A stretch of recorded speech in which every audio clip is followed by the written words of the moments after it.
سورہ بنی اسرائیل میں اللہ تعالیٰ نے فرمایا ہے، اور یاد کرو جب ہم نے فرشتوں سے کہا کہ آدم کو سجدہ کرو تو انہوں نے سجدہ کیا، لیکن ابلیس نے انکار کیا۔ وہ بولا کہ کیا میں اس کو سجدہ کروں جس کو تو نے مٹی سے پیدا کیا؟ اس نے کہا ذرا دیکھو تو اس کو جس کو تو نے مجھ پر عزت بخشی ہے۔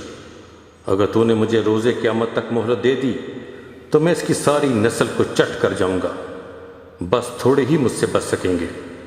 فرمایا جا، جو ان میں سے تیرے پیرو بن جائیں گے تو جہنم تم سب کا پورا پورا بدلہ ہے۔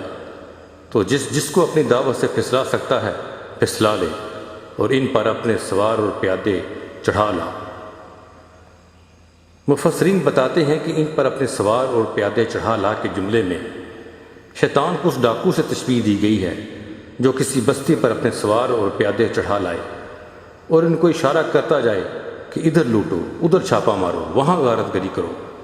شیطان کے سواروں اور پیادوں سے مراد وہ سب جن اور انسان ہیں جو بے شمار مختلف شکلوں اور مختلف حیثیتوں میں ابلیس کے مشن کی تکمیل کر رہے ہیں۔ اس سے ہمیں یہ سمجھانا مقصود ہے کہ شیطان کے حملے بڑے غیر معمولی ہیں، انہیں آسان بازی نہ سمجھو۔ اپنے ایمان کو بچانا چاہتے ہو تو ہر وقت چوکس رہو، اور ان حملوں سے خود کو اور اپنی اولاد کو بچانے کے لیے کوئی نہ کوئی عملی تدبیر کرتے رہو۔